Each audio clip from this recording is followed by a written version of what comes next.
दोस्तों नमस्कार। Exam Kanker channel पे आपका स्वागत है। मैं हूं केदारनाथ मिश्रा। कैसे हैं आप लोग? ठीक ठाक है ना? दोस्तों जैसा कि आप लोग जानते हैं कि यह समय हमारी डेली करंट अफेयर्स की वीडियो का है, लेकिन पिछले 2-3 दिनों से मुझे बहुत तगड़ा फीवर था। आज थोड़ा बेटर फील कर रहा हूं, इसलिए मैंने सोचा कि आप लोगों के लिए वीडियो बनाता हूं।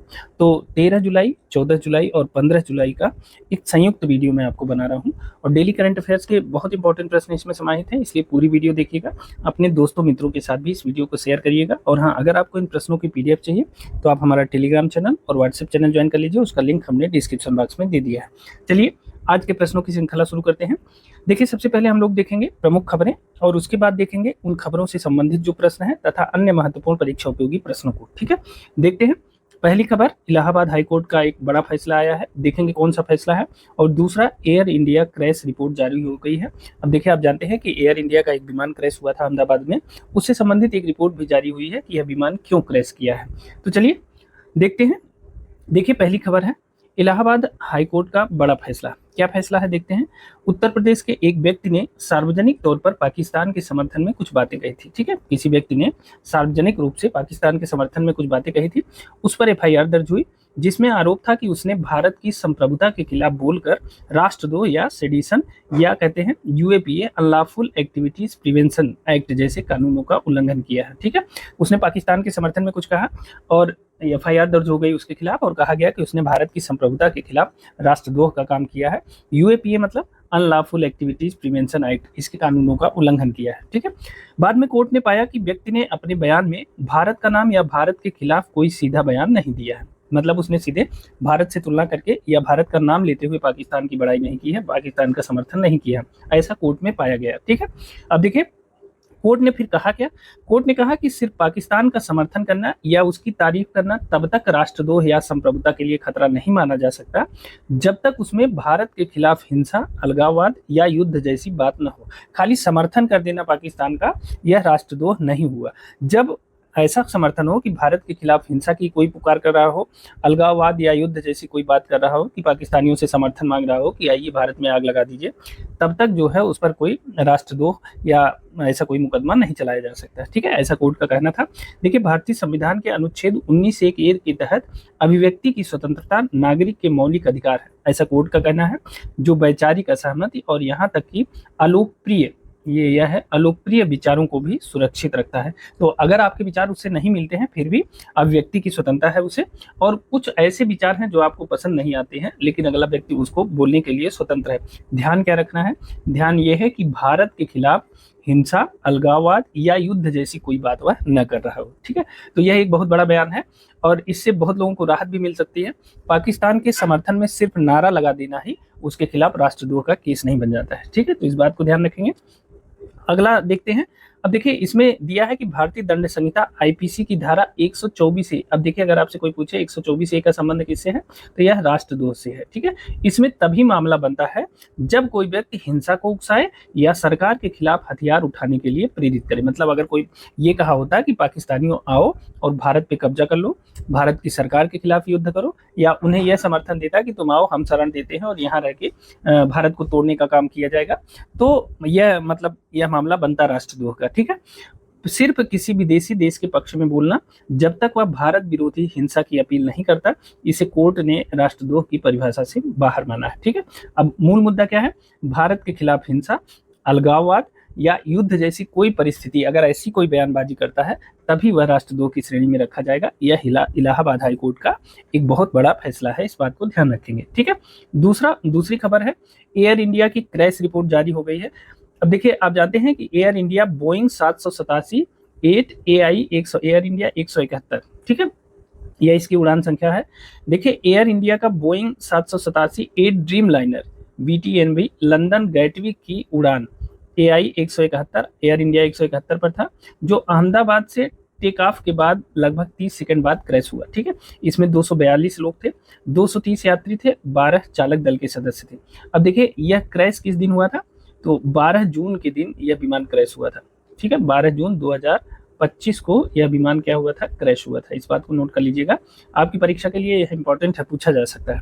ठीक है। अभी देखिए, अभी हमने जीडीसी का एक पेपर अपलोड किया है ना, आपने देखा होगा कि उसमें करंट अफेयर्स के कम से कम 10 प्रश्न पूछे गए हैं। 30 प्रश्नों में 10 प्रश्न करंट अफेयर्स के। इसीलिए मैं कहता हूं कि करंट अफेयर रेगुलर पढ़ा करिए, इकट्ठा प्रेशर हो जाएगा तो आप मोटी मोटी किताबें खरीद के लाएंगे और फायदा कुछ नहीं होगा, आप उलझ जाएंगे करंट अफेयर्स में, तो जीएस की तमाम चीजें आपकी छूट जाएंगी और सब्जेक्ट की बहुत सी चीजें छूट जाएंगी। इसलिए करंट अफेयर्स डेली 15 से 20 मिनट का रहता है, आप थोड़ी स्पीड बढ़ा लेंगे तो 10 मिनट में आप पूरा करंट अफेयर देख सकते हैं। और ऐसे करंट अफेयर्स हम देते हैं जो अक्सर परीक्षाओं में पूछे जाते हैं, सीधे सीधे आते हैं, ठीक है। जो लोक सेवा आयोग द्वारा पूछा जाता है, यूपी ट्रिपल एससी द्वारा पूछा जाता है, सीधे वही करंट हम देते हैं। इसलिए पूरा ध्यान से पढ़ा करिए। पीडीएफ आप टेलीग्राम चैनल से इसका प्राप्त कर सकते हैं, वहां से लेके चीजों को नोट कर लिया करिए, ठीक है।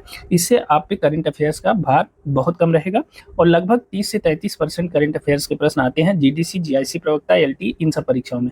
तो आप लोग बहुत अलर्ट रहिए और मेहनत से पढ़िए, ठीक है।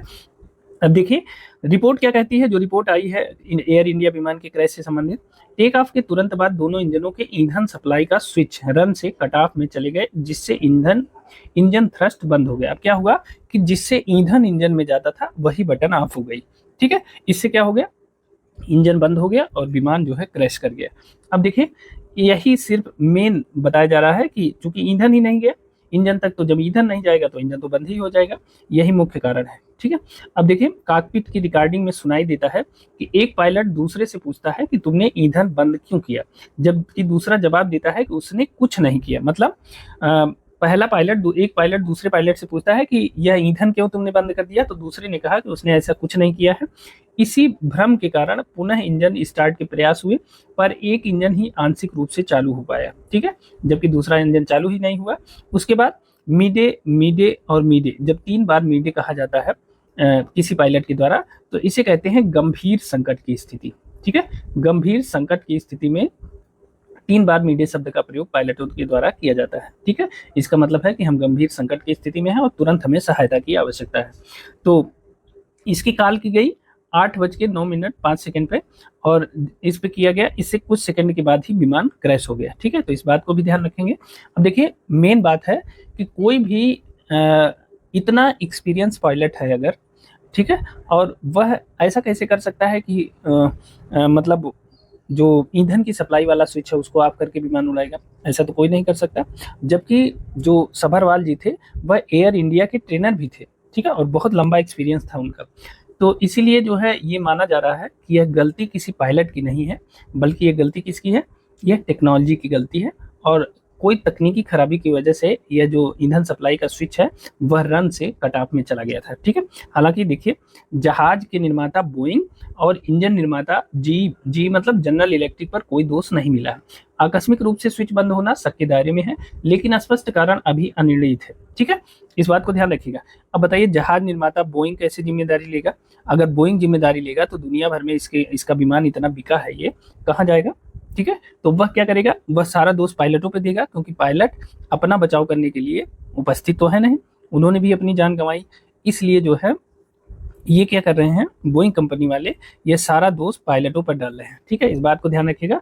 देखिए एफएए और एनटीएसबी आदि एजेंसियों की जांच अभी जारी है। देखिए एफएए का फुल फॉर्म क्या है, फेडरल एविएशन एडमिनिस्ट्रेशन। क्या है, फेडरल एविएशन एडमिनिस्ट्रेशन, ठीक है, ये एफएए का फुल फॉर्म है। और एनटीएसबी का फुल फॉर्म क्या है, एनटीएसबी के बारे में जान लेते हैं। इसका फुल फॉर्म क्या है, ये है नेशनल ट्रांसपोर्टेशन सेफ्टी बोर्ड, ठीक है। ये जो दोनों प्रशासनिक वो है ना, फेडरल एविएशन एडमिनिस्ट्रेशन और नेशनल ट्रांसपोर्टेशन सेफ्टी बोर्ड, यानी राष्ट्रीय परिवहन सुरक्षा बोर्ड और संघीय विमान प्रशासन, ये दोनों अमेरिका की एजेंसियां हैं। कहाँ की हैं, यह अमेरिका की एजेंसियां हैं और विमानन और परिवहन सुरक्षा से संबंधित कार्यों की जिम्मेदारी के लिए जिम्मेदार होती हैं। इस बात को ध्यान रखिएगा। इनकी जांच अभी भी जारी है, ठीक है। कुल मौतें कितनी हुई थी इसमें, कुल 260 लोगों की मौत हुई थी। विमान में 241 लोग और जमीन पर 19 लोग, ठीक है। जहां पे जिस हॉस्टल पे गिरा था ये, वहां भी 19 लोगों की डेथ हो गई थी। इस बात को ध्यान रखिएगा। मुख्य कारण क्या माना गया, दोनों इंजनों में अचानक ईंधन बंद हो गया, ठीक है। तो इसे ध्यान रखिएगा। अब चलिए इन दोनों खबरों के आधार पर जो प्रमुख प्रश्न बन सकते हैं हमारी परीक्षा में, उनको देख लेते हैं। देखिए पहला प्रश्न बनता है, इलाहाबाद हाईकोर्ट ने हाल ही में किस संदर्भ में कहा कि सिर्फ किसी विदेशी देश के पक्ष में बोलना जब तक भारत विरोधी हिंसा की अपील नहीं करता राष्ट्रद्रोह की श्रेणी में नहीं आता है। तो देखिए अभी हमने ऊपर बताया कि पाकिस्तान के समर्थन में दिए गए बयान के संदर्भ में इलाहाबाद हाईकोर्ट ने ऐसा आदेश दिया है। ठीक है, इस बात को ध्यान रखिएगा। अब देखिए इसकी व्याख्या देख लेते हैं, पाकिस्तान के समर्थन में दिए गए बयान। ठीक है, व्याख्या है, इलाहाबाद हाईकोर्ट ने कहा कि सिर्फ पाकिस्तान का समर्थन करना या उसकी प्रशंसा करना जब तक उसमें भारत के खिलाफ हिंसा, युद्ध या अलगाववाद की सीधी अपील नहीं होती तब तक आईपीसी की धारा 124 से राष्ट्रद्रोह से संबंधित है, इस बात को ध्यान रखिएगा, या यूएपीए लागू नहीं होती, यह अभिव्यक्ति की स्वतंत्रता के अंतर्गत आता है। ठीक है, तो इस बात को ध्यान रखिएगा। अगला प्रश्न देख लेते हैं। दूसरा प्रश्न है, हाल ही में जारी एयर इंडिया क्रैश की प्रारंभिक रिपोर्ट के अनुसार हादसे का मुख्य कारण क्या बताया गया है? तो देखिए हादसे का मुख्य कारण बताया गया है दोनों इंजनों में अचानक ईंधन बंद होना। ठीक है, सी ऑप्शन है, याद रखिएगा।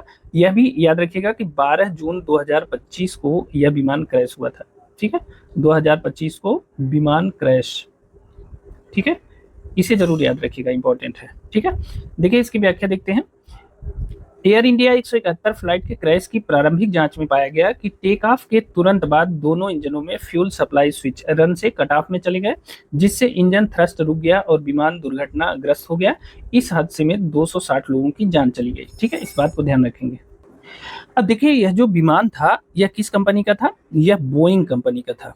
ठीक है, बोइंग कहाँ की कंपनी है? यह है अमेरिका की, यूएसए की कंपनी है बोइंग। ठीक है, बोइंग की स्थापना कब हुई थी? इसकी स्थापना हुई थी 1916 में। ठीक है, बोइंग की स्थापना कब हुई थी? 1916 में इसकी स्थापना हुई थी। और इसके संस्थापक कौन थे, इसे भी जान लेते हैं। इसके संस्थापक थे William E Boeing, WE Boeing इसके संस्थापक थे, इन्हीं के नाम पे बोइंग कंपनी पड़ी है। ठीक है, इस बात को ध्यान रखिएगा। यह दुनिया की सबसे बड़ी विमान निर्माता कंपनी है। ठीक है, इसका मुख्यालय है, मुख्यालय कहाँ है? इसका मुख्यालय है वर्जीनिया। वर्जीनिया कहाँ है?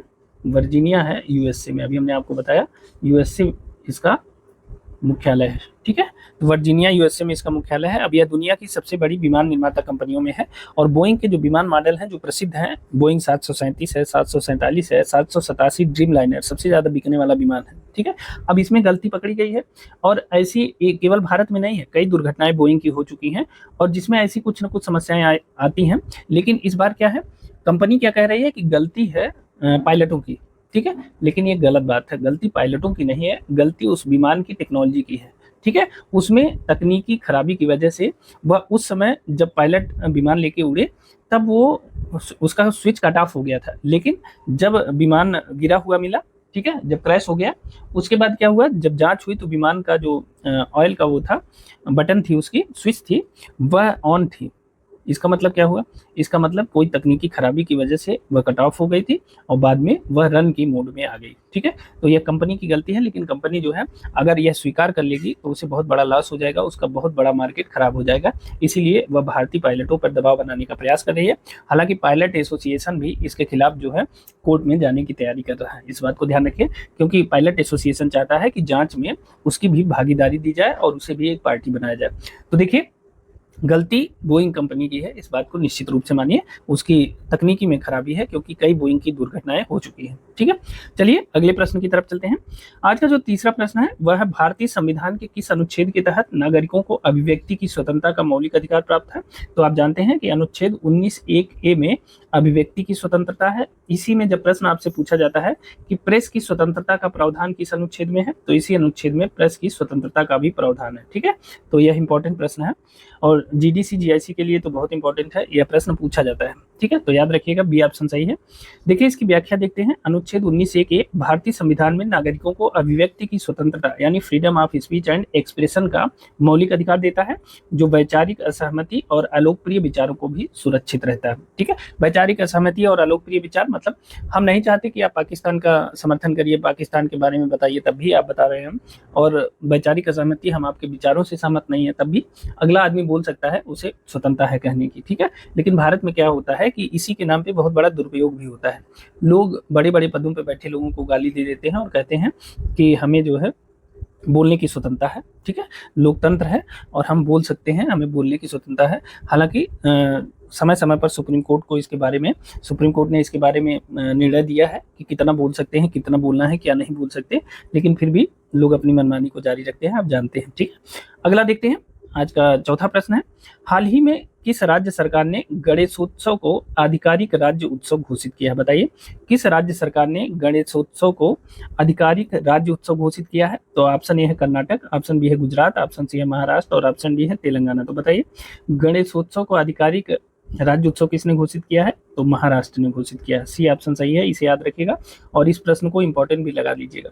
ठीक है ना। अब चलिए इसकी व्याख्या देख लेते हैं। देखिए, महाराष्ट्र सरकार ने राज्य के सबसे बड़े उत्सव गणेशोत्सव को अब राज्य उत्सव घोषित कर दिया है। ठीक है, इससे इस आयोजन को सरकारी मदद और संरक्षण मिलेगा। हाल ही में महाराष्ट्र ने कपास, हल्दी, मक्का किसानों के लिए हेजिंग डेस्क भी शुरू किया है, इस बात को भी ध्यान रखेंगे। अब देखिए, हेजिंग डेस्क से क्या आशा है? इनके जोखिम को कम करने के लिए सरकार सहायता देगी कपास, हल्दी और मक्का किसानों को। ठीक है, इनके जोखिम को कम करने के लिए सरकार जो है हेल्प देगी। ठीक है, अब देखिए, गणेश उत्सव के संबंध में एक चीज जान लीजिए कि जो महाराष्ट्र में होने वाला गणेश उत्सव है, इसका बहुत ऐतिहासिक संदर्भ है और इसका संदर्भ भारत के स्वतंत्रता आंदोलन से जुड़ा हुआ है। जो महाराष्ट्र का गणेश उत्सव है, इसकी शुरुआत कब की गई थी? तो इसकी शुरुआत की गई थी 1893 में। ठीक है, 1893 में, और किसके द्वारा? बाल गंगाधर तिलक, या बीजी तिलक लिख देता हूँ, बाल गंगाधर तिलक के द्वारा महाराष्ट्र में सबसे पहले 1893 में खुलेआम सार्वजनिक रूप से गणेशोत्सव को एक सांस्कृतिक रूप से, मतलब इन्हें स्थापित किया गया, पंडाल स्थापित किया गया, बाकायदा गणेशोत्सव मनाया गया। ठीक है, अब देखिए, इसको मनाने के पीछे जो तिलक का उद्देश्य था वो क्या था कि ब्रिटिश, जब जो लोग इस मेले में आएंगे, गणेशोत्सव मनाएंगे, उसमें क्या होगा कि ब्रिटिश शासन के खिलाफ जन जागरण और राष्ट्रीय एकता फैलेगी, सभी वर्गों और जातियों के लोगों को एक मंच पर लाया जा सकेगा। ठीक है, इसीलिए महाराष्ट्र में गणेश उत्सव की शुरुआत हुई थी। कब हुई थी? 1893 में। जब यह प्रश्न पूछा जाएगा ना कि किस राज्य सरकार ने राज्य के गणेश उत्सव को जो है राज्य का उत्सव घोषित किया है, तो वहां यह भी पूछा जाएगा कि गणेश उत्सव की शुरुआत कब की गई थी।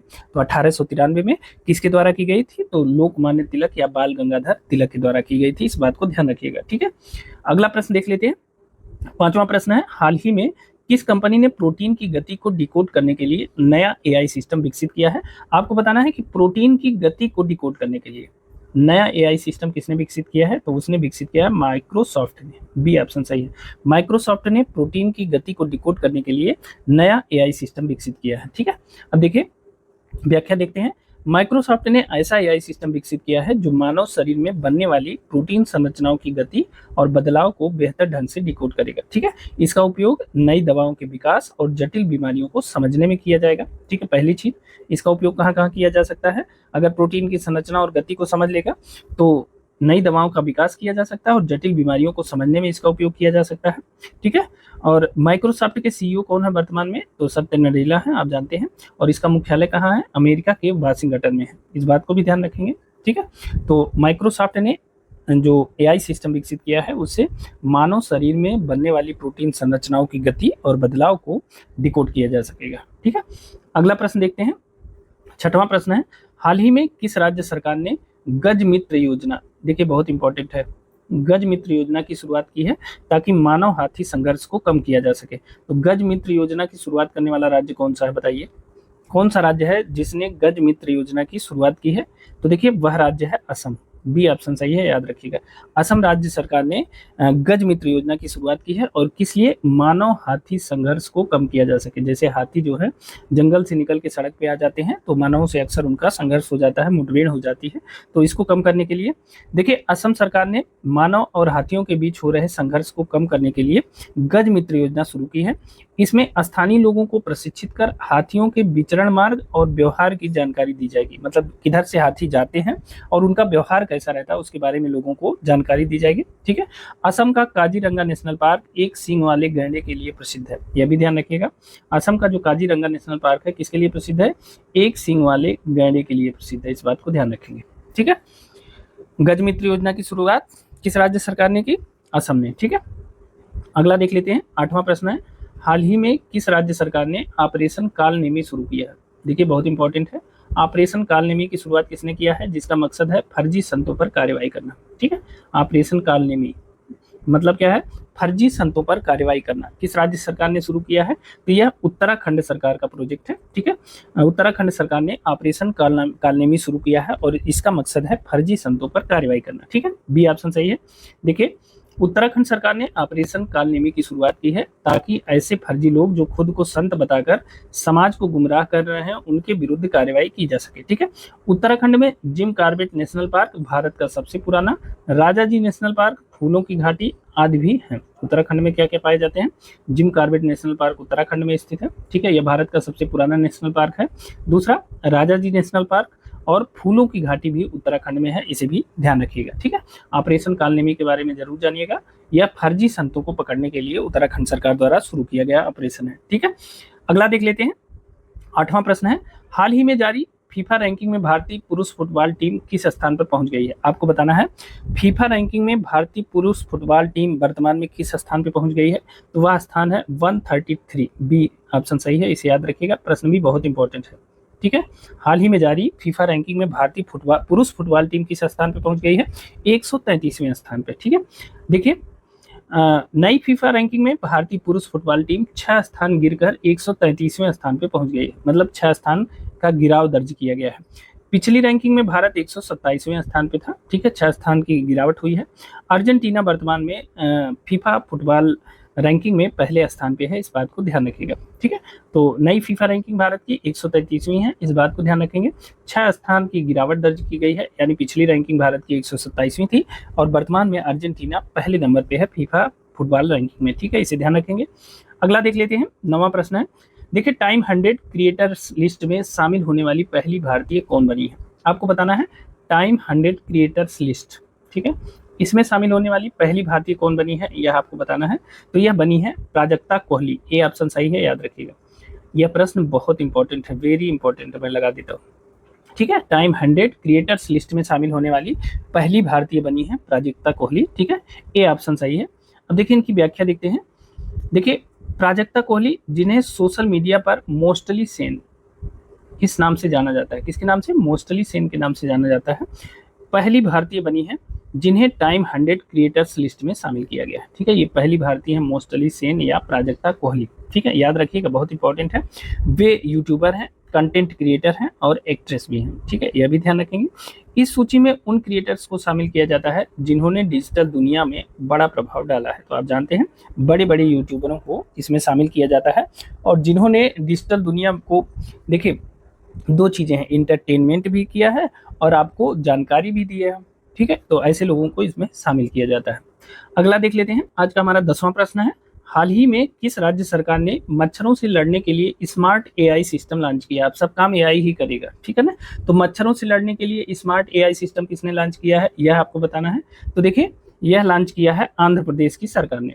ठीक है, मच्छरों से लड़ने के लिए स्मार्ट एआई सिस्टम किसने लॉन्च किया है, आंध्र प्रदेश की सरकार ने। यह भी प्रश्न इंपॉर्टेंट है, इसे भी याद रखिएगा, क्योंकि आप जानते हैं कि मच्छरों से, देखिए, इतना नोबेल पुरस्कार अभी तक दुनिया में दिया जा चुका है, लेकिन वास्तव में 1901 से नोबेल पुरस्कार दिया जा रहा है, लेकिन मच्छरों की वास्तविक दवा मच्छरदानी के सिवा अभी तक अच्छी दवा कोई नहीं आ पाई। ठीक है ना, जितनी भी दवाएं हैं वो लोगों को नुकसान जरूर पहुंचाती हैं, केवल एक मच्छरदानी है जो मच्छरों की सही दवा है। ठीक है, तो मच्छरों से लड़ने के लिए स्मार्ट एआई सिस्टम किसने लॉन्च किया है, आंध्र प्रदेश ने। अब देखिए, इसकी व्याख्या देखते हैं।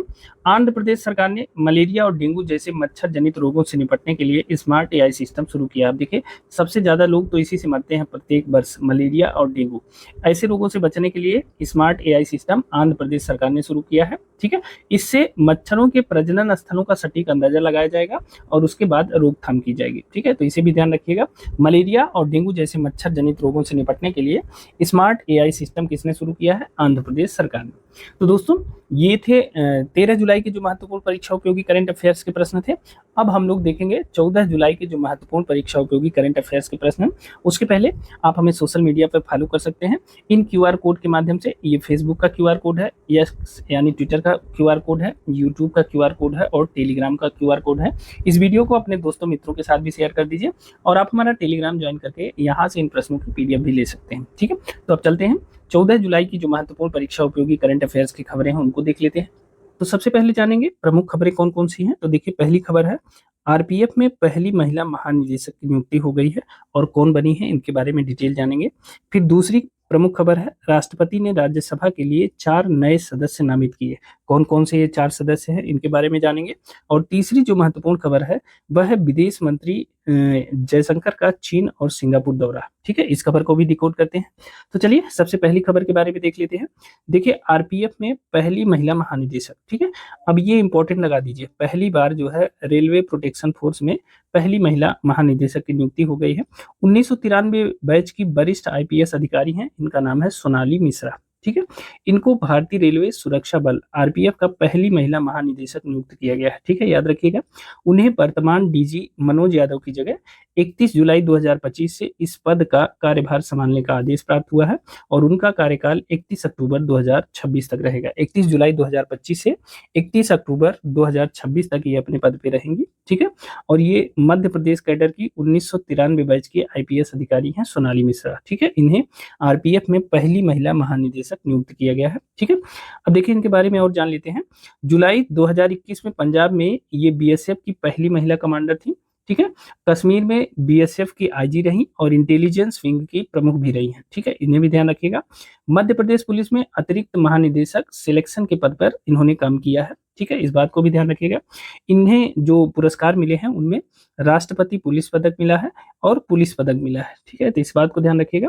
एक चीज और ध्यान रखिए, आरपीएफ यानी रेलवे प्रोटेक्शन फोर्स की जो स्थापना है वह 1957 में हुई थी। ठीक है ना, इस पर महिला नेतृत्व अब तक मुख्य स्तर पर नहीं था, तो पहली बार 1957 में आरपीएफ की स्थापना होती है, लेकिन पहली बार 2025 में, और वो भी 31 जुलाई 2025 को पहली महिला महानिदेशक आरपीएफ को मिलने जा रही है। ठीक है, यह नियुक्ति न केवल रेलवे सुरक्षा बल के लिए बल्कि पूरे महिला सशक्तिकरण आंदोलन के संदर्भ में एक प्रेरक कदम है। ठीक है, अब देखते हैं दूसरी प्रमुख खबर। दूसरी प्रमुख खबर है, राष्ट्रपति ने राज्यसभा के लिए 4 नए सदस्य नामित किए हैं। ठीक है, राष्ट्रपति ने राज्यसभा के लिए 4 नए सदस्य नामित किए हैं। अब देखिए, राष्ट्रपति द्वारा 13 जुलाई 2025 को राज्यसभा के लिए 4 विशिष्ट व्यक्तियों को नामित किया गया है। कब नामित किया गया है? 13 जुलाई 2025 को। ठीक है, इन नामांकन को गृह मंत्रालय की अधिसूचना के माध्यम से आधिकारिक रूप से घोषित किया गया है। अब देखिए कौन कौन है। एक है हर्षवर्धन श्रृंगला, कूटनीति के क्षेत्र में है और यह भारत के पूर्व विदेश सचिव रहे हैं। ठीक है, दूसरे हैं उज्ज्वल देवराव निकम, यह जो है विधि के क्षेत्र में है, एक प्रसिद्ध वकील हैं, आप इनके बारे में जानते होंगे, प्रसिद्ध सार्वजनिक अभियोजक हैं। ठीक है, बड़े बड़े मुकदमे इन्होंने लड़े हैं और जीत दिलाई है। कसाब का मुकदमा इन्होंने ही लड़ा था और कसाब को फांसी दिलाई थी। ठीक है, इस बात को ध्यान रखिएगा।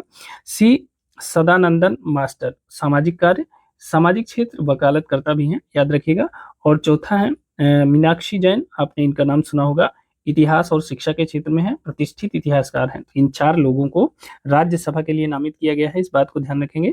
ये सभी नामांकित सदस्य 12 जुलाई 2031 तक 6 वर्षीय कार्यकाल अदा करेंगे और इसमें देश में कानूनी, कूटनीतिक, सामाजिक और शैक्षिक क्षेत्रों के जानकार शामिल हैं, जो राज्यसभा में विविध और विशेषज्ञ दृष्टिकोण लाएंगे। प्रधानमंत्री मोदी ने इनके चयन को अनुभव व दृष्टिकोण से संपन्न बताते हुए उनकी सराहना की है। ठीक है, तो राज्यसभा के ये 4 सदस्यों का नाम याद रखिएगा, हर्षवर्धन श्रृंगला, उज्ज्वल देवराव निकम, सी सदानंदन मास्टर और मीनाक्षी जैन। ठीक है, इन 4 लोगों को राज्यसभा में नामित किया गया है, इस बात को ध्यान रखेंगे। ठीक है, अगला देखते हैं। तीसरी जो प्रमुख खबर है वह है विदेश मंत्री जयशंकर का चीन और सिंगापुर दौरा। देखिए, विदेश मंत्री एस जयशंकर 3 दिन 13 से 15 जुलाई 2025 के लिए चीन और सिंगापुर की यात्रा पर है। ठीक है, चीन का दौरा, यह उनकी गलवान घाटी झड़प कब हुई थी? जून 2020 में। भारत और चीन के सेनाओं के बीच में जो गलवान में झड़प हुई थी वह कब हुई थी? जून 2020 में है। और उसके बाद यह चीन की पहली यात्रा है भारत के विदेश मंत्री की। ठीक है, इस बात को ध्यान रखेंगे। और पहला प्रतिनिधिमंडल स्तरीय दौरा भी है। ठीक है, अब देखिए, बीजिंग में वे अपने चीनी समकक्ष यानी चीनी विदेश मंत्री वांग यी के साथ द्विपक्षीय वार्ता करेंगे, जिसमें विवादित सीमा पर शांति बनाए रखने, सैनिकों की वापसी, व्यापार व नागरिक संपर्क जैसे मुद्दों पर चर्चा होगी। ठीक है, जो विवादित सीमा है गलवान घाटी पर, वहां शांति बनाए रखने और वहां से सैनिकों की वापसी के संबंध में बात होगी। ठीक है, देखिए, फिर तियानजिन में 14 और 15 जुलाई को संघाई सहयोग संगठन की बैठक होने वाली है, एससीओ की, विदेश मंत्रियों की बैठक होगी और उसमें विदेश मंत्री एस जयशंकर भाग लेंगे। ठीक है, तो एससीओ की जो बैठक है, या अगर आपसे पूछा जाए कि कहाँ संपन्न होगा, तो तियानजिन चीन में एससीओ के विदेश मंत्रियों की बैठक है, जो 14-15 जुलाई को संपन्न होगी। ठीक है ना, देखिए, यह दौरा दोनों देशों के कूटनीतिक तनाव को हल करने और राजनीतिक सामाजिक कनेक्शन को पुनर्स्थापित करने का एक प्रमुख प्रयास है। ठीक है, देखिए चीन के दौरा से पहले जो है चीन से पहले सिंगापुर जाएंगे विदेश मंत्री एस जयशंकर, जहां वे क्षेत्रीय आर्थिक रणनीतिक और रक्षा साझेदारी के संदर्भ में कई उच्च स्तरीय संवाद करेंगे। इस बात को भी ध्यान रखिएगा। जो इनका कार्यक्रम है 13 जुलाई को बीजिंग में है, वांग यी के साथ द्विपक्षीय बैठक, और 14 तथा 15 जुलाई तियानजिन में या सीईओ विदेश मंत्रियों के साथ बैठक करेंगे। ठीक है, तो ये थी 3 महत्वपूर्ण खबरें। अब इन खबरों से संबंधित जो महत्वपूर्ण प्रश्न है उनको देख लेते हैं। अब देखिए, पहली खबर है, हाल ही में भारतीय रेलवे सुरक्षा बल यानी आरपीएफ की पहली महिला महानिदेशक किसे नियुक्त किया गया है? तो अभी हमने आपको बताया, सोनाली मिश्रा, बी ऑप्शन सही है। और यह रेलवे आरपीएफ की जो है पहली महिला महानिदेशक नियुक्त हुई है। ठीक है, बी ऑप्शन सही है, याद रखिएगा, इंपॉर्टेंट है ये। देखिए, व्याख्या देख लेते हैं। 1993 बैच की मध्य प्रदेश कैडर की वरिष्ठ आईपीएस अधिकारी सोनाली मिश्रा, इनको पहली बार आरपीएफ की महानिदेशक नियुक्त किया गया है। ठीक है, इनका कार्यकाल कब से कब तक होगा? तो 31 जुलाई 2025 से शुरू होकर 31 अक्टूबर 2026 तक इनका कार्यकाल रहेगा। आरपीएफ की स्थापना के बारे में जान लेते हैं। आरपीएफ की जो स्थापना है वह 1957 में हुई थी। ठीक है, इसे इंपॉर्टेंट है। हो सकता है कि पहली महिला महानिदेशक पूछने के साथ साथ आरपीएफ की स्थापना के संबंध में भी सवाल कर दे आयोग, इसलिए याद रखिएगा। लेकिन अब तक किसी भी महिला को डीजी नहीं बनाया गया था। 1957 के बाद से अब तक पहली बार किसी महिला को डीजी बनाया गया है। इन्हें राष्ट्रपति पुलिस पदक और पुलिस पदक भी मिल चुके हैं, इस बात को भी ध्यान रखेंगे। चलिए दूसरा प्रश्न देख लेते हैं। देखिए, निम्न में से किसे हाल ही में राष्ट्रपति द्वारा राज्यसभा के लिए नामित नहीं किया गया है? आपको बताना है इनमें से किसे राष्ट्रपति द्वारा राज्यसभा के लिए नामित नहीं किया गया है। तो देखिए, हर्षवर्धन श्रृंगला को नामित किया गया है, उज्ज्वल निकम को नामित किया गया है, मीनाक्षी जैन को भी नामित किया गया है, मीना अंबानी उनमें सम्मिलित नहीं है। ठीक है, तो सी ऑप्शन सही है, इसे याद रखिएगा। अब देखिए, देख लेते हैं व्याख्या। राष्ट्रपति ने 13 जुलाई 2025 को राज्यसभा के लिए 4 विशिष्ट व्यक्तियों को नामित किया है। एक है हर्षवर्धन श्रृंगला, पूर्व विदेश सचिव हैं, कूटनीति के क्षेत्र में इन्हें शामिल किया गया है। दूसरा, उज्ज्वल निकम, प्रसिद्ध विशेष लोक अभियोजक है। ठीक है। सी सदानंद मास्टर हैं, सामाजिक क्षेत्र से आते हैं। और मीनाक्षी जैन प्रसिद्ध इतिहासकार हैं, और इनका जो कार्यकाल है, इन चारों लोगों को राज्यसभा के लिए नामित किया गया है। इनका जो कार्यकाल है वह 6 वर्षों के लिए 12 जुलाई 2031 तक रहेगा, इस बात को ध्यान रखिएगा। अच्छा, एक चीज और जानिए, एक अनुच्छेद है, अनुच्छेद 80। ठीक है, अनुच्छेद 80 का जो संबंध है वह किससे है? यह राज्यसभा के गठन से संबंधित है। किससे? राज्यसभा के गठन से संबंधित है। ठीक है, अनुच्छेद 80 में कहा गया है कि राज्यसभा की जो कुल सदस्य संख्या है वह कितनी होगी? कुल सदस्य संख्या, तो कुल सदस्य संख्या होगी 250। ठीक है, ऐसा अनुच्छेद 80 कहता है। ठीक है, राज्यसभा के सदस्यों की कुल संख्या कितनी होगी? 250 होगी। लेकिन इनमें से 238 सदस्य जो होंगे, ठीक है, क्या होंगे? 238 सदस्य, यह जो है भारत के विभिन्न राज्यों से व केंद्र शासित प्रदेशों से, ठीक है, राज्यों व केंद्र शासित प्रदेशों से परोक्ष रूप से निर्वाचित किए जाएंगे। ठीक है, प्रत्यक्ष नहीं है, ध्यान रखिएगा, परोक्ष रूप से निर्वाचित किए जाएंगे, इस बात को ध्यान रखिएगा। ठीक है, अब देखिए, यह चुनाव एकल संक्रमणीय मत प्रणाली द्वारा आनुपातिक प्रतिनिधित्व के आधार पर होता है। ठीक है, तो 238 सदस्य वहां से निर्वाचित किए जाएंगे, शेष बचे 12 सदस्य। 12 सदस्यों का जो निर्वाचन है वह राष्ट्रपति करेगा। ठीक है, राष्ट्रपति के द्वारा 12 सदस्य नामित किए जाएंगे। ठीक है, राष्ट्रपति द्वारा 12 सदस्यों को नामित किया जाएगा। और यह जो 12 सदस्य होंगे, यह किन क्षेत्रों के विशेषज्ञ होंगे? तो यह विशेषज्ञ होंगे, साहित्य के क्षेत्र के विशेषज्ञ शामिल होंगे इसमें, विज्ञान के क्षेत्र के होंगे, कला के क्षेत्र के इसमें शामिल होंगे। ठीक है, और सामाजिक सेवा। ठीक है, और सामाजिक, ये चारों शब्द याद रखिएगा, सामाजिक सेवा। तो साहित्य, विज्ञान, कला और सामाजिक सेवा के क्षेत्र के जो विशिष्ट व्यक्ति होंगे, जिनका विशेष ज्ञान होगा, व्यवहारिक अनुभव होगा, उन्हें इनमें शामिल किया जाएगा। तो इन्हीं 12 सदस्यों का जो अधिकार है राष्ट्रपति का, उसी के तहत इन 4 सदस्यों को नामित किया गया है। ठीक है, तो ध्यान रखिएगा, हर्षवर्धन श्रृंगला, उज्ज्वल निकम, मीनाक्षी जैन और श्री सदानंद मास्टर को राज्यसभा के लिए नामित किया गया है। ठीक है ना। अगला प्रश्न देख लेते हैं। देखिए, ये प्रश्न इंपॉर्टेंट है, चूंकि ऐसे ही पूछा जा सकता है कि कौन उसमें शामिल नहीं है, या कौन कौन शामिल है, ठीक है, तो याद रखेंगे। अगला देख लेते हैं, तीसरा प्रश्न है, विदेश मंत्री एस जयशंकर की हाल की चीन यात्रा का मुख्य उद्देश्य क्या है? तो देखिए इनका मुख्य उद्देश्य है सीमा पर शांति, सैनिक वापसी और एससीओ की बैठक में भाग लेना। बी ऑप्शन सही है, इसे याद रखेंगे। अब चलिए इसकी व्याख्या देख लेते हैं। देखिए विदेश मंत्री एस जयशंकर 13 से 15 जुलाई 2025 को चीन और सिंगापुर के दौरे पर हैं। बीजिंग में अपने समकक्ष वांग यी से द्विपक्षीय वार्ता करेंगे। तियानजिन में 14-15 जुलाई को संघाई सहयोग संगठन की विदेश मंत्रियों की बैठक में हिस्सा लेंगे, ठीक है, भाग लेंगे।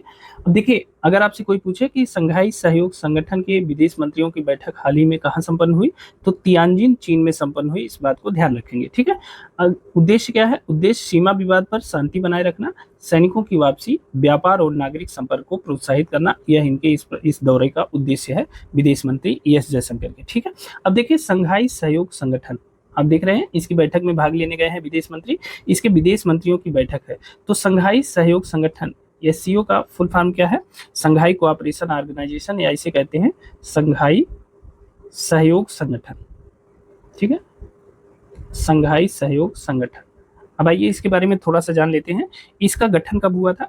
तो इसका गठन हुआ था, देखिए ध्यान से देखिएगा, यहाँ से प्रश्न पूछे जाते हैं, 15 जून 2001 को इसका गठन हुआ था, ठीक है। और कहाँ हुआ था? तो इसका गठन ही संघाई में हुआ था, ठीक है। और संघाई कहाँ स्थित है? चीन में स्थित है, आप जानते हैं, तो इसीलिए इसे संघाई सहयोग संगठन के नाम से जानते हैं, इस बात को ध्यान रखिएगा। अब इसके सदस्य देश कौन कौन से हैं? तो इसके जो सदस्य देश हैं, जहां से प्रश्न पूछा जाता है उतनी ही चर्चा करेंगे। 9 देश सदस्य हैं, ठीक है। अब 9 देश कौन कौन से सदस्य हैं, तो इसकी चर्चा कर लेते हैं, क्योंकि अक्सर परीक्षाओं में पूछ लिया जाता है। तो अपना देश भारत सदस्य है, दूसरा है चीन, चीन सदस्य है, तीसरा देश कौन सा है? रूस है, चौथा देश इसमें कौन सा है? वह है पाकिस्तान, ठीक है, पाकिस्तान इसका सदस्य है। पांचवा देश कौन सा है? कजाकिस्तान है, कजाकिस्तान। छठा देश कौन सा है? किर्गिस्तान, किर्गिस्तान भी इसका सदस्य देश है। सातवां देश कौन सा है? ताजिकिस्तान है, ताजिकिस्तान सातवां देश है, ठीक है। आठवां देश कौन सा है? उज्बेकिस्तान, ठीक है, उज्बेकिस्तान। नवा देश कौन सा है? ईरान, ठीक है। ईरान को 2023 में पूर्ण सदस्य बनाया गया है। कब? 2023 में यह पूर्ण सदस्य बना है एससीओ का, ठीक है। एक बात यह ध्यान रखिएगा, अगर आपसे कोई प्रश्न पूछा जाए कि भारत एससीओ का सदस्य कब बना, तो देखिए भारत जो है एससीओ का पर्यवेक्षक, भारत 2005 में एससीओ का पर्यवेक्षक था, ठीक है, पर्यवेक्षक देश था। लेकिन भारत और पाकिस्तान को 2017 में भारत प्लस पाकिस्तान, ठीक है, इन दोनों को पूर्ण सदस्य बना लिया गया एससीओ का। तो भारत एससीओ का पूर्ण सदस्य कब बना? तो 2017 में बना, इस बात को ध्यान रखेंगे। और यहाँ से प्रश्न पूछा जाता है संघाई सहयोग संगठन का गठन कब हुआ था? तो 15 जून 2001 को यह गठित हुआ था, इस बात को ध्यान रखिएगा। अब देखिए इसका जो मुख्य उद्देश्य है वह क्षेत्रीय सुरक्षा सुनिश्चित करना है, पहला उद्देश्य है। अब देखिए आतंकवाद, उग्रवाद, अलगाववाद से लड़ना। अब देखिए पाकिस्तान आतंकवाद की गढ़ है। चीन क्या करता है? एक दूसरे की सीमा में ही, जितने इसके पड़ोसी देश हैं हर जगह ये खाली सीमा का उल्लंघन ही करता है। तो भले ही आतंकवाद, उग्रवाद, अलगाववाद इसका उद्देश्य है, लेकिन मुझे नहीं लगता कि कहाँ तक यह सफल है अपने उद्देश्यों में। तो इसका उद्देश्य है आर्थिक सहयोग को बढ़ाना, सांस्कृतिक आदान प्रदान करना, शांति स्थिरता बनाए रखना, ठीक है। तो ये सब चीज़ें संघाई सहयोग संगठन का उद्देश्य है, ठीक है। तो ध्यान रखिएगा, पूछा जाता है यह सवाल, ठीक है। अगला देख लेते हैं, आज का जो चौथा प्रश्न है, हाल ही में 12 जुलाई को कौन सा दिवस पर्यावरण के अनुकूल विकल्पों को बढ़ावा देने के लिए मनाया गया? तो 12 जुलाई को कौन सा दिवस मनाया गया? आजकल ऐसे ही दिवस उत्तर प्रदेश लोक सेवा आयोग पसंद करता है और ऐसे ही दिवस पूछता है, जो दिवस कभी नहीं पूछे गए। अब वो विश्व पर्यावरण दिवस, विश्व जनसंख्या दिवस, इस पे फोकस नहीं करता। अब देखिए ये प्रश्न इंपॉर्टेंट है, 12 जुलाई को कौन सा दिवस पर्यावरण के अनुकूल विकल्पों को बढ़ावा देने के लिए मनाया जाता है? तो वर्ल्ड पेपर बैग डे मनाया जाता है, ठीक है। बी ऑप्शन सही है और यह प्रश्न इंपॉर्टेंट है, ठीक है। 12 जुलाई को वर्ल्ड पेपर बैग डे मनाया जाता है, ठीक है। देखिए वर्ल्ड पेपर बैग डे हर साल 12 जुलाई को मनाया जाता है। इसका उद्देश्य क्या है? प्लास्टिक बैग के उपयोग को कम करना और पर्यावरण के अनुकूल पेपर बैग को बढ़ावा देना, ठीक। अब एक चीज और ध्यान दीजिएगा कि इसी दिन यानी 12 जुलाई को मलाला यूसुफजई के जन्म दिवस पर मलाला डे भी मनाया जाता है और international day of combating sand and dust storms भी मनाया जाता है, इस बात को भी ध्यान रखेंगे। अब देखिए 12 जुलाई को मलाला यूसुफजई का जन्म हुआ था। अब जानते हैं कि वर्ष 2000 2012 में एक घटना हुई थी जिसमें पाकिस्तान की रहने वाली मलाला यूसुफजई को आतंकवादियों ने स्कूल जाने से रोका था और उन्हें गोली मार दी थी और बाद में उनकी जान बच गई थी और वो पाकिस्तान से निकल के ब्रिटेन में जाके रहने लगी। ठीक है, वर्तमान में ये वहीं रहती हैं और ब्रिटेन में उन्होंने जो है देखिए उन्हीं के नाम पर दुनिया भर में 12 जुलाई को मलाला डे के रूप में मनाया जाता है। ठीक है, इस बात को ध्यान रखेंगे। अगला प्रश्न देख लेते हैं। देखिए 5वां प्रश्न है, विंबलडन 2025 महिला एकल खिताब किसने जीता है? मोस्ट इंपॉर्टेंट क्वेश्चन है, विंबलडन 2025। ठीक है, महिला एकल का खिताब किसने जीता है? इंपॉर्टेंट है। तो देखिए यह जीता है एगा स्विटेक ने। ठीक है, एगा स्विटेक ने विंबलडन महिला एकल खिताब 2025 जीता है। ठीक है, इंपॉर्टेंट है। देखिए कहाँ की खिलाड़ी हैं? ये पोलैंड की टेनिस खिलाड़ी हैं, इस बात को ध्यान रखिएगा। एगा स्विटेक ने विंबलडन 2025 महिला एकल खिताब जीता है और यह वे दुनिया की टॉप रैंकिंग की महिला खिलाड़ियों में शामिल हैं और कई ग्रैंड स्लैम जीत चुकी हैं। ठीक है, इस बात को भी ध्यान रखिएगा। कहाँ की रहने वाली है? एगा स्विटेक पोलैंड की रहने वाली है। अब देखिए एगा स्विटेक ने हराया किसको है? ठीक है, यह ध्यान देने वाली बात है। उप विजेता कौन बना है? उप विजेता बनी है यह अमेरिका की खिलाड़ी हैं अमांडा अनिसिमोवा। ठीक है, अमांडा अनिसिमोवा को इन्होंने हराया है। एक बड़ी बात है, एक बहुत बड़ा रिकॉर्ड इन्होंने कायम किया है। डबल बैगल की दूसरी घटना हुई है। ठीक है, इस विंबलडन की खिताब में डबल बैगल का मतलब होता है कि 6-0-6-0। ठीक है, 6-0-6-0 से यह जीती हैं एगा स्विटेक। मतलब क्या है? अमांडा अनिसिमोवा ने अपनी दोनों पारी में जो है 0 स्कोर ही कर सकी। ठीक है, तो इस बात को ध्यान रखिएगा। इसे कहते हैं टेनिस की लैंग्वेज में डबल बैगल बोलते हैं। और ऐसी जो घटना है यह 1911 के बाद दूसरी बार हुई है। ऐसी पहली बार कब हुई थी ऐसी घटना? जब फाइनल मैच में डबल बैगल आया हो, मतलब अगले विपक्षी खिलाड़ी ने एक भी स्कोर न किया हो। ठीक है, तो पहली बार यह घटना हुई थी 1911 में। ठीक है, 1911 में पहली बार यह घटना हुई थी और दूसरी बार डबल बैगल की यह घटना हुई है इस बार 2025 में। एगा स्विटेक ने अमांडा अनिसिमोवा को हराया है। ठीक है, और यह अमेरिकी खिलाड़ी है। अनिसिमोवा कहाँ की है? अमेरिकी खिलाड़ी है।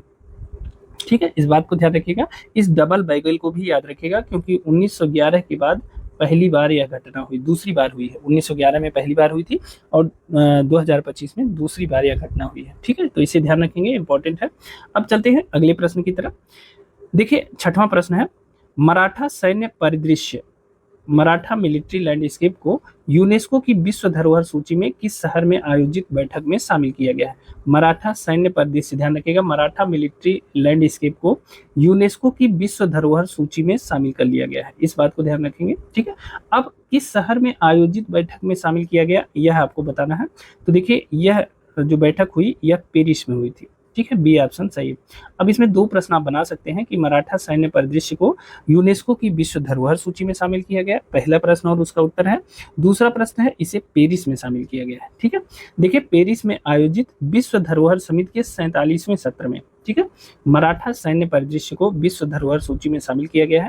यह भारत की ओर से 44वीं साइट है। ठीक है, यूनेस्को की धरोहर की सूची में भारत की तरफ से कुल कितनी साइटें शामिल हो चुकी हैं? तो 44 साइट हैं जिसे यूनेस्को विश्व धरोहर सूची में शामिल किया गया है। पिछले वर्ष असम की मोईदम जो कब्र थी उसे शामिल किया गया था। ठीक है, और इस बार जो मराठा सैन्य परिदृश्य है उसे विश्व धरोहर सूची में शामिल किया गया है। मोस्ट इंपॉर्टेंट है कि वर्तमान में जो उस यूनेस्को की विश्व धरोहर सूची है उसमें भारत की कुल कितनी साइटें शामिल हो चुकी हैं? तो 44 साइट। ठीक है, इसे ध्यान रखिएगा। अगला देख लेते हैं। आज का जो हमारा 7वां प्रश्न है, विशेष जन सुरक्षा कानून 2024 किस राज्य सरकार द्वारा लागू किया गया है? आपको बताना है कि विशेष जन सुरक्षा कानून 2024, ठीक है, किस राज्य सरकार के द्वारा लागू किया गया है? तो देखिए कौन सी राज्य सरकार है, तो यह है महाराष्ट्र। सी ऑप्शन सही है। विशेष जन सुरक्षा कानून 2024 किसने लागू किया है? महाराष्ट्र सरकार ने। देखिए इसकी व्याख्या देख लेते हैं।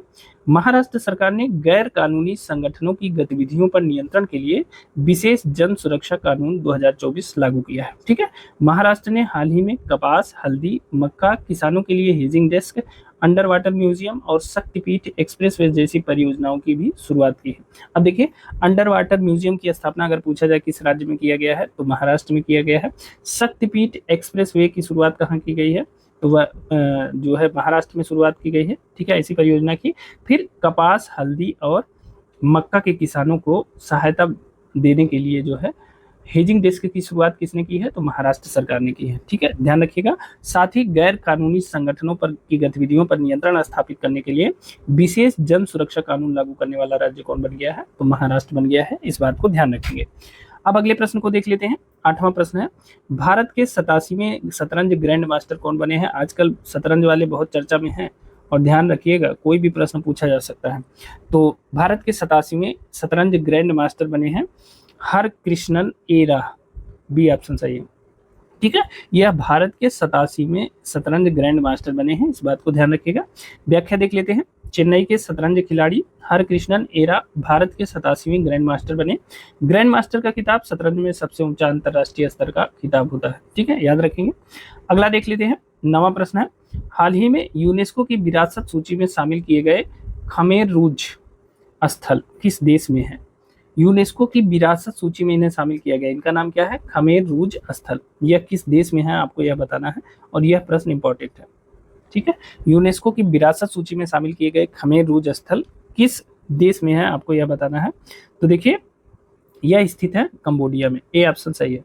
खमेर रूज स्थल कहाँ स्थित है? कंबोडिया में स्थित है और इन्हें यूनेस्को की विरासत सूची में शामिल किया गया। देखिए व्याख्या देखते हैं। कंबोडिया के खमेर रूज स्थलों को हाल ही में यूनेस्को की विश्व धरोहर सूची में शामिल किया गया है। खमेर रूज एक कम्युनिस्ट शासन था जिसने 1970 के दशक में कंबोडिया पर शासन किया था। कम्युनिस्ट शासक था। ठीक है, आप शासक कह सकते हैं। तो खमेर रूज क्या था? एक कम्युनिस्ट शासक था जिसने 1970 के दशक में कंबोडिया पर शासन किया था। खमेर रूज स्थलों को यूनेस्को की विश्व धरोहर सूची में शामिल किया गया है। ठीक है ना। 10वां प्रश्न देख लेते हैं। पांडुलिपि विरासत पर पहला वैश्विक सम्मेलन किस देश में आयोजित किया गया? मोस्ट इंपॉर्टेंट क्वेश्चन है। ठीक है, पांडुलिपि विरासत पर पहला वैश्विक सम्मेलन है, इसे ध्यान रखिएगा। ठीक है, पांडुलिपि विरासत पर पहला वैश्विक सम्मेलन किस देश में आयोजित किया गया है? तो वह देश है भारत। ठीक है, मोस्ट इंपॉर्टेंट क्वेश्चन है। पांडुलिपि विरासत पर पहला वैश्विक सम्मेलन का आयोजन भारत में किया गया है। बी ऑप्शन सही है। ठीक है, भारत पांडुलिपि विरासत पर पहले वैश्विक सम्मेलन की मेजबानी करेगा। ठीक है, याद रखेंगे। अगला प्रश्न देख लेते हैं। 11वां प्रश्न है, भारत का पहला ISO प्रमाणित पुलिस स्टेशन कौन सा बन गया है? आपको बताना है कि भारत का पहला ISO प्रमाणित पुलिस स्टेशन कौन बन गया है। जल्दी से अपने आंसर बताइए। तो देखिए इसका सही आंसर है अर्थकुल पुलिस स्टेशन केरल। ठीक है, यह भारत का पहला ISO प्रमाणित पुलिस स्टेशन है। यह भी बहुत इंपॉर्टेंट है। ठीक है, अर्थकुल पुलिस स्टेशन केरल। अगला देखिए इसकी व्याख्या देखते हैं। केरल का अर्थकुल पुलिस स्टेशन भारत का पहला ISO प्रमाणित पुलिस स्टेशन बना है। केरल में अनाईमुडी, साइलेंट वैली और पेरियार जैसे नेशनल पार्क भी हैं। इस बात को भी ध्यान रखिएगा। अनाईमुडी नेशनल पार्क कहाँ स्थित है? केरल में। साइलेंट वैली कहाँ स्थित है? केरल में। और पेरियार नेशनल पार्क कहाँ स्थित है? यह भी केरल में स्थित है, ध्यान रखिएगा। ठीक है, अब देखते हैं 12वां प्रश्न। देखिए श्री अमरनाथ यात्रा की सुरक्षा के लिए भारतीय सेना ने किस नाम से ऑपरेशन शुरू किया? ध्यान रखिएगा, यह प्रश्न पूछा जा सकता है। अमरनाथ यात्रा की सुरक्षा के लिए भारतीय सेना ने किस नाम से ऑपरेशन शुरू किया है? तो उसका नाम है ऑपरेशन सेवा। ठीक है, ए ऑप्शन सही है। ऑपरेशन सेवा की शुरुआत भारतीय सेना ने किस लिए किया है? अमरनाथ यात्रा की सुरक्षा के लिए। ठीक है, इंपॉर्टेंट है। देखिए भारतीय सेना ने अमरनाथ यात्रा की सुरक्षा के लिए ऑपरेशन सेवा शुरू किया है। अमरनाथ यात्रा जम्मू और कश्मीर में होती है। ठीक है ना। 13वां और आखिरी प्रश्न देख लेते हैं। देखिए 13वां प्रश्न है, 2025 संयुक्त राष्ट्र जनसंख्या पुरस्कार से किसे सम्मानित किया गया है? 2025 का संयुक्त राष्ट्र जनसंख्या पुरस्कार किसे दिया गया है, यह आपको बताना है। ठीक है, मोस्ट इंपॉर्टेंट क्वेश्चन है। 2025 का संयुक्त राष्ट्र जनसंख्या पुरस्कार से किसे सम्मानित किया गया है? जल्दी से अपने आंसर कमेंट करें। तो देखिए 2025 का संयुक्त राष्ट्र जनसंख्या पुरस्कार से वर्षा देशपांडे को सम्मानित किया गया है। बी ऑप्शन सही है, इसे याद रखिएगा। ठीक है ना, वर्षा देशपांडे को 2025 का संयुक्त राष्ट्र जनसंख्या पुरस्कार दिया गया है। ठीक है, बी ऑप्शन सही है, याद रखिएगा। देखिए महिला अधिकार कार्यकर्ता है वर्षा देशपांडे, इनको 2025 का संयुक्त राष्ट्र जनसंख्या पुरस्कार मिला है। ठीक है, यह पुरस्कार जनसंख्या और स्वास्थ्य के क्षेत्र में उल्लेखनीय कार्य के लिए दिया जाता है, इस बात को ध्यान रखिएगा। ठीक है, किसके क्षेत्र में दिया जाता है पुरस्कार? जनसंख्या और स्वास्थ्य के क्षेत्र में उल्लेखनीय कार्य के लिए। ठीक है, तो वर्षा देशपांडे महिला अधिकार कार्यकर्ता है, महिला अधिकार कार्यकर्ता, और 2025 का संयुक्त राष्ट्र का जनसंख्या पुरस्कार इन्हें प्रदान किया गया। ठीक है, तो दोस्तों ये थे हमारे 14 जुलाई के जो महत्वपूर्ण करंट अफेयर्स के प्रश्न थे। और ये प्रश्न आपको कैसे लगे हमें कमेंट करिएगा। इस वीडियो को अपने दोस्तों मित्रों के साथ भी शेयर कर दीजिएगा और सोशल मीडिया पे भी आप हमें फॉलो कर सकते हैं। देखिए इस क्यूआर कोड का प्रयोग करके फेसबुक पे, इसका प्रयोग करके ट्विटर पे, फिर यूट्यूब पे और टेलीग्राम चैनल पे आप इन क्यूआर कोड के माध्यम से हमें फॉलो कर सकते हैं। देखिए टेलीग्राम चैनल पे आप जाएंगे तो वहाँ इन प्रश्नों की PDF आपको एज इट इज मिल जाएगी, बिल्कुल फ्री मिल जाएगी, आप उसे डाउनलोड कर सकते हैं। ठीक है, इस वीडियो को अपने दोस्तों मित्रों के साथ भी शेयर करिए। वीडियो पसंद आई हो तो वीडियो को लाइक भी करिएगा और चैनल को सब्सक्राइब भी करिएगा। चलिए अब 15 जुलाई की जो महत्वपूर्ण परीक्षा उपयोगी खबरें हैं उनको देख लेते हैं। देखिए पहली खबर है, हाल ही में COAL मतलब COAI है, cellular operators association of India के चेयरपर्सन के रूप में किसे पुनः नियुक्त किया गया है। क्या नियुक्त किया गया? पुनः नियुक्त किया गया है, इस शब्द पे जोर दीजिएगा। ठीक है, तो cellular operators association of India के चेयरपर्सन के रूप में पुनः नियुक्ति किसकी की गई है, जल्दी से कमेंट करके बताइए। तो देखिए सही आंसर है अभिजीत किशोर, सी ऑप्शन सही है। ठीक है, cellular operators association of India COAI के चेयरपर्सन के रूप में अभिजीत किशोर की पुनः नियुक्ति की गई है, सी ऑप्शन सही है। अब देखिए इनके बारे में जान लेते हैं। अभिजीत किशोर को दूसरी बार COAI का चेयरपर्सन नियुक्त किया गया है। COAI भारत में टेलीकॉम ऑपरेटर्स का प्रमुख संगठन है। किसका प्रमुख संगठन है? टेलीकॉम ऑपरेटर्स का प्रमुख संगठन है, जो इंडस्ट्री की आवाज को सरकार तक पहुंचाता है और नियामकों तक पहुंचाता है। ठीक है, इस बात को ध्यान रखिएगा। COAI क्या है? भारत में टेलीकॉम ऑपरेटर्स का प्रमुख संगठन है। ठीक है, चलिए दूसरा प्रश्न देख लेते हैं। देखिए दूसरा प्रश्न है, विंबलडन 2025 पुरुष एकल का खिताब किसने जीता है, यह आपको बताना है। तो विंबलडन 2025 पुरुष एकल का खिताब जीता है कार्लोस, किसने जीता है? जेनिक सिनर ने, सॉरी जेनिक सिनर ने जीता है। ठीक है, विंबलडन 2025 पुरुष एकल का खिताब किसने जीता है? जेनिक सिनर ने जीता है। ठीक है, अब देखिए इसकी व्याख्या देख लेते हैं। इटली के खिलाड़ी हैं जेनिक सिनर। ठीक है, इन्होंने कार्लोस अल्कराज को हराकर विंबलडन 2025 का पुरुष एकल का खिताब जीता है। ठीक है, खास बात यह है कि यह जेनिक सिनर का पहला विंबलडन टाइटल है। ठीक है, इस बात को ध्यान रखिएगा। इटली के जेनिक सिनर ने कार्लोस अल्कराज को हराकर यह विंबलडन का खिताब जीता है, यानी विजेता और विजेता का नाम दोनों याद रखिएगा। और यह पहला विंबलडन टाइटल है जेनिक सिनर का। ठीक है, इस बात को ध्यान रखेंगे। देखिए महिला एकल का खिताब अभी किसने जीता है? इगा नतालिया स्विटेक ने जीता है, पोलैंड के खिलाड़ी हैं। हमने आपको अभी इनके बारे में बताया है।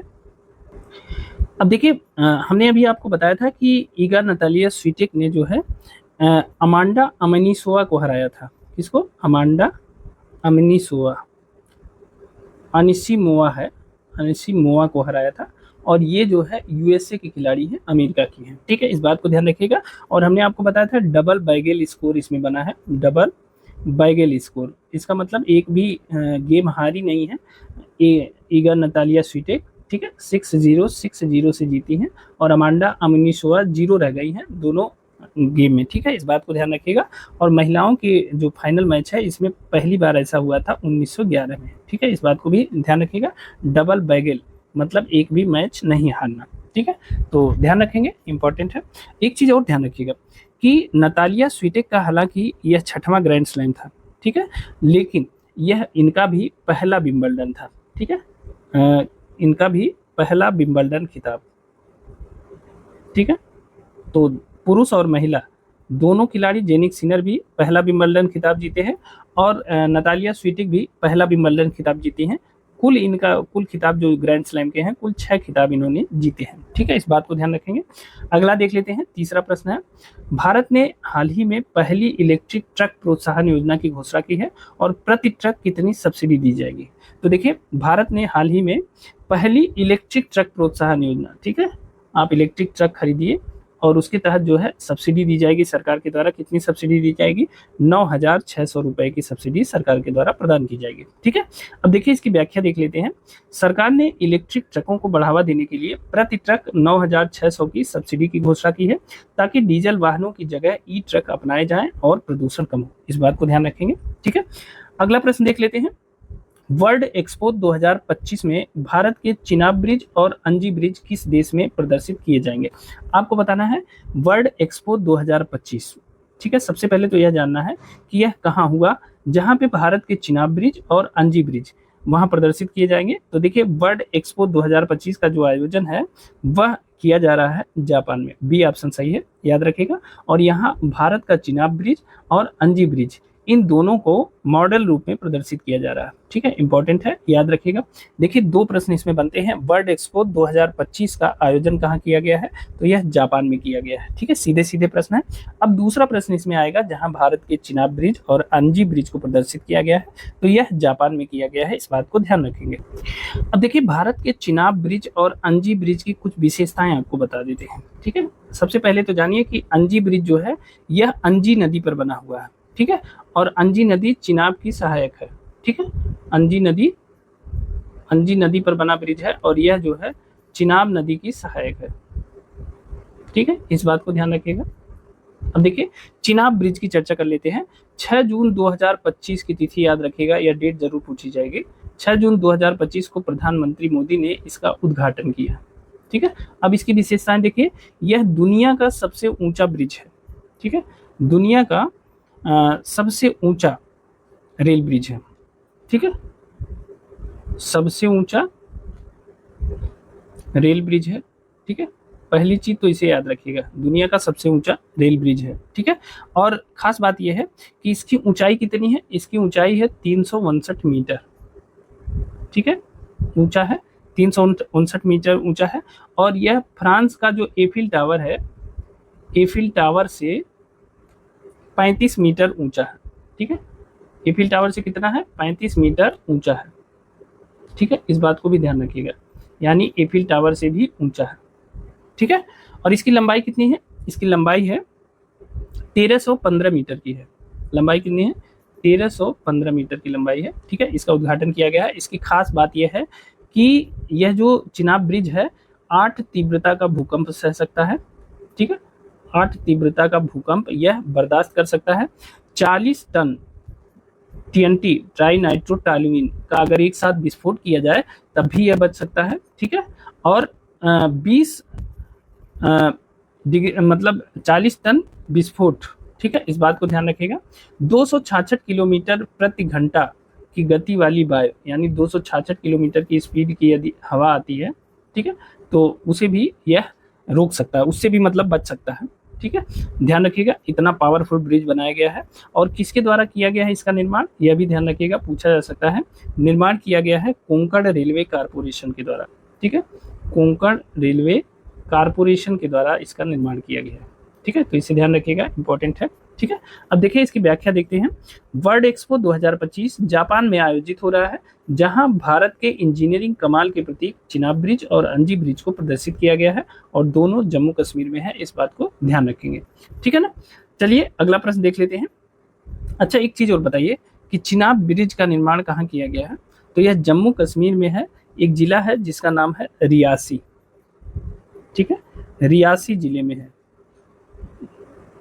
इस बात को ध्यान रखिएगा, पूछा जा सकता है, इसलिए मैंने इसकी चर्चा कर दी है, रियासी जिले में है। ठीक है, अगला देख लेते हैं।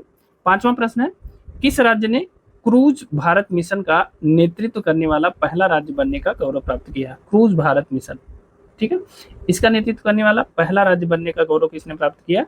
तो वह राज्य है गुजरात। सी ऑप्शन सही है, याद रखिएगा। क्रूज भारत मिशन की शुरुआत कहाँ से हुई? गुजरात राज्य से हुई है। इस बात को ध्यान दीजिएगा।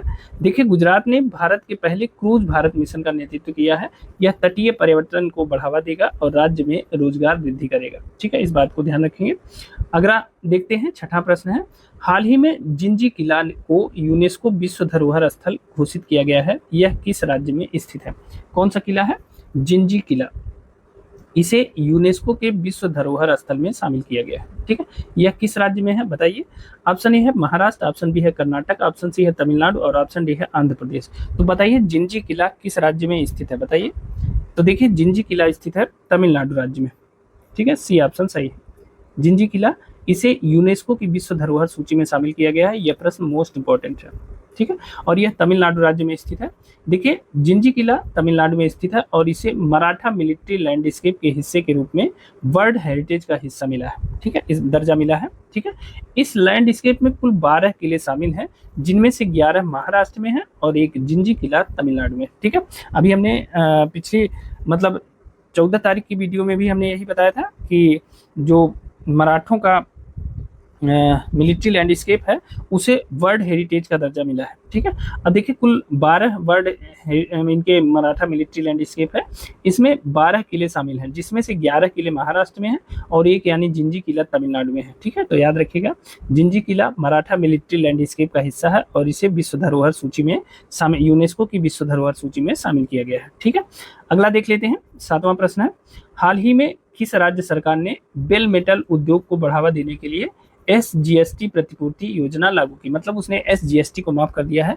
किस राज्य सरकार ने बेल मेटल उद्योग को बढ़ावा देने के लिए? तो बताइए कौन सा राज्य सरकार है? तो वह राज्य सरकार है असम। बी ऑप्शन सही है, इसे याद रखिएगा। ठीक है, तो देखिए बेल मेटल उद्योग को बढ़ावा देने के लिए असम सरकार ने SGST यानी स्टेट GST प्रतिपूर्ति योजना लागू की है। ठीक है, माफ कर दिया है। अच्छा, अगर हम आपसे पूछे कि भारत में GST की शुरुआत कब हुई, तो GST की शुरुआत होती है भारत में, कब से शुरू किया गया बताइए? 1 जुलाई 2017 से। ठीक है, भारत में GST की शुरुआत 1 जुलाई 2017 से हुई, इस बात को याद रखिएगा। GST का फुल फॉर्म गुड्स एवं service tax, goods and service tax मतलब वस्तु एवं सेवा कर। ठीक है ना। अब देखिए असम सरकार ने राज्य के परंपरागत बेल मेटल कारीगरों को SGST वापस करने की योजना लागू की है, जिससे इस उद्योग को राहत मिलेगी और कारीगरों की आमदनी बढ़ेगी। ठीक है ना। चलिए नेक्स्ट देखते हैं। 8वां प्रश्न है, भारत की सहायता से बने 90 आवास किस देश में उद्घाटित हुए हैं हाल ही में? तो देखिए श्रीलंका में भारत ने 90 आवास बनाए थे। ठीक है, भारत की सहायता से 90 आवास का निर्माण किया गया था, जिसे हाल ही में उद्घाटित किया गया है। ठीक है ना, याद रखिएगा मालदीव और श्रीलंका ने भारत ने बड़े स्तरों पर घरों का निर्माण किया है, इस बात को ध्यान रखेंगे। ठीक है, तो 90 आवास उद्घाटित किए गए श्रीलंका में। देखिए व्याख्या देखते हैं। भारत की सहायता से श्रीलंका में 90 नए घर बनाए गए हैं, जिनका उद्घाटन हाल ही में हुआ है। यह भारत श्रीलंका के मजबूत संबंधों का प्रतीक है। ठीक है, 9वां प्रश्न देखते हैं। अखिल भारतीय आयुर्वेद संस्थान का 3 दिवसीय राष्ट्रीय सम्मेलन कहाँ शुरू हुआ? मोस्ट इंपॉर्टेंट है। अखिल भारतीय आयुर्वेद संस्थान का 3 दिवसीय राष्ट्रीय सम्मेलन कहाँ शुरू हुआ? जल्दी से अपने आंसर बताएं। तो देखिए अखिल भारतीय आयुर्वेद संस्थान का जो 3 दिवसीय राष्ट्रीय सम्मेलन है, यह नई दिल्ली में शुरू हुआ है। ठीक है, बी ऑप्शन सही है, इसे याद रखिएगा। अब देखिए इसकी व्याख्या देख लेते हैं। नई दिल्ली स्थित अखिल भारतीय आयुर्वेद संस्थान में 3 दिवसीय राष्ट्रीय सम्मेलन का आयोजन हुआ, जिसका उद्देश्य क्या था? आयुर्वेद के विकास और शोध पर चर्चा करना। ठीक है, तो यह प्रश्न बहुत इंपॉर्टेंट है। अखिल भारतीय आयुर्वेद संस्थान का 3 दिवसीय राष्ट्रीय सम्मेलन कहाँ आयोजित किया गया है? तो नई दिल्ली में। ठीक है, अब आज का 10वां और आखिरी प्रश्न देख लेते हैं। देखिए 10वां प्रश्न है, पेन पिंटर प्राइज 2025 से किस लेखिका को सम्मानित किया गया है? Most important, PEN Pinter Prize 2025 से किस लेखिका को सम्मानित किया गया है बताइए? तो देखिए सम्मानित किया गया है लीला अबोलेला को। ठीक है, बी ऑप्शन सही है, लीला अबोलेला को पेन पिंटर प्राइज 2025 से सम्मानित किया गया है। इंपॉर्टेंट प्रश्न है, इसकी व्याख्या देख लेते हैं। देखिए लीला अबोलेला मूल रूप से सूडान की रहने वाली है। ठीक है, मोस्ट इंपॉर्टेंट है कि पेन पिंटर प्राइज 2025 से सम्मानित होने वाली लीला अबोलेला किस देश से हैं? तो सूडान से हैं। इंपॉर्टेंट है, पर वर्तमान में स्कॉटलैंड में रहती हैं। वर्तमान में स्कॉटलैंड में रहती हैं, मूल इनका सूडान है। ठीक है, इस अवार्ड की यानी पेन पिंटर अवार्ड की जो शुरुआत है यह कब हुई थी? 2009 में हुई थी, इस बात को ध्यान रखिएगा। और यह दिया किसे जाता है? अंग्रेजी में लिखी गई कृति के लिए ब्रिटेन में रहने वाले लेखक को दिया जाता है, इस बात को ध्यान रखिएगा। पेन पिंटर अवार्ड किसे दिया जाता है?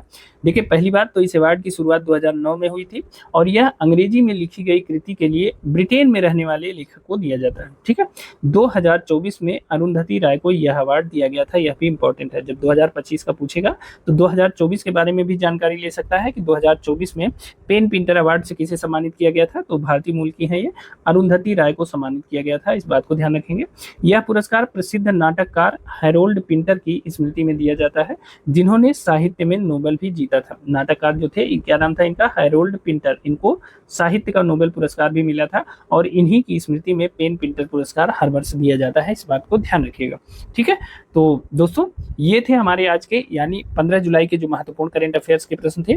ये प्रश्न आपको कैसे लगे हमें कमेंट करके जरूर बताइएगा। साथ ही इस वीडियो को अपने दोस्तों मित्रों के साथ शेयर जरूर करिएगा और इन प्रश्नों की PDF के लिए आप हमारा टेलीग्राम चैनल ज्वाइन कर सकते हैं, उसका लिंक हमने डिस्क्रिप्शन बॉक्स में दे दिया है। साथ ही इन QR कोड की मदद से आप हमें सोशल मीडिया पर भी फॉलो कर सकते हैं।